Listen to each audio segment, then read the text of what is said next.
In the little village of Campamento Verde, there lived a boy named Miguel.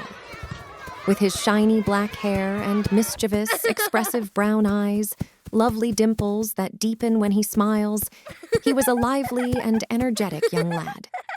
But he had a habit of getting upset quickly. He didn't like it when things didn't go his way, and he often pouted or snapped at others when they corrected him. One bright morning, as Miguel was busy playing video games and chatting with his friends online, his dad asked him to clean up his room before he could head out to play some basketball. Miguel, tidy up your room before we go, His dad said. Miguel was furious. Why do I have to clean up my room now? Can't it wait? He grumbled. Miguel, clean it now, get it quickly. His dad firmly said. Later that afternoon, his temper flared once again. Annoyed and frustrated, he became rude to his dad and mom. He did not touch his lunch and left the table at once. He quarreled with his younger sister, which finally led to a timeout. "Miguel, your behavior is unacceptable," his mom said with a strong voice. Miguel was sent to his room, boiling with anger. He thought about how unfair life was. He decided he'd had enough and began to plot a daring escape. Late at night, when the whole house was silent, Miguel came up with a plan to run away from home.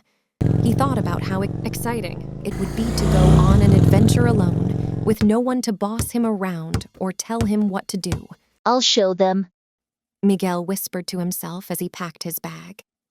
As the night grew darker and the world outside seemed both thrilling and scary, Miguel made his move.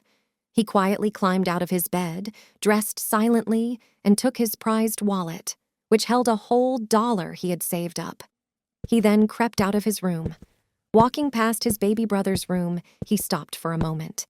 He realized he might not get to see little Marco for a while. He leaned over, gave him a soft kiss on the forehead, and felt like something was stuck in his throat. He kissed Marco once more and passed on to his parents' room. He wanted to say goodbye to his mom. Even though he was upset before, he knew he would miss her. Yet, as he stood at his parents' bedroom door, the old stubbornness returned. He continued down the stairs, quietly unlocking the front door and slipping into the chilly night. But once he stood on the doorstep, reality hit him hard. It was much darker and colder than he had thought. He began to second-guess his decision. He missed his warm, cozy bed and the safe feeling of his home. But it was too late. The door had snapped shut behind him. Panic set in, and he wished he hadn't closed it so tightly. With nowhere to go, he wandered down the empty streets. The night was eerily quiet, and he felt lonely and scared. He thought about what his friends at school would say if they found out he ran away. The thought of being teased for the rest of the year made him change his mind. He quickly turned around and headed back home. However, as he was heading back, a heavy hand suddenly grabbed him, and a firm voice asked, "What are you doing out at this time of night?" It was a policeman. Miguel was frozen with fear. He hadn't expected to run into a police officer.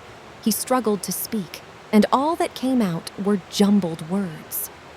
The policeman decided to take Miguel to the station to find out what he was doing outside at such an hour. The boy pleaded, I'm so sorry, sir. I messed up. Please, I just want to go home. At the police station, they asked Miguel lots and lots of questions. "What are you doing out here in the middle of the night?" The officer asked. I messed up. I messed up, sir. Miguel said with pauses. All I want is to go back home. Finally, the policeman decided to take Miguel back home.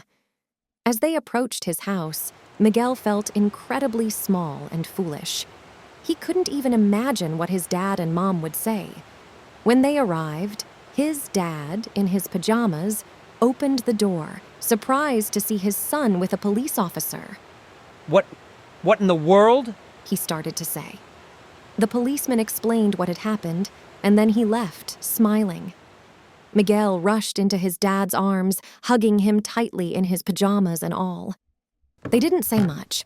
They just walked up the stairs together to share the story with Mom.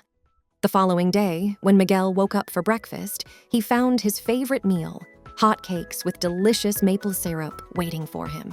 Miguel, I prepared your favorite food, hot cake with maple syrup and hot chocolate, because my little prodigal had returned. Miguel couldn't help but smile. As for Miguel, he promised himself that he had run away for the last time. He had learned that sometimes it's better to face challenges at home than venture into the unknown. He knew he wouldn't think about running away again.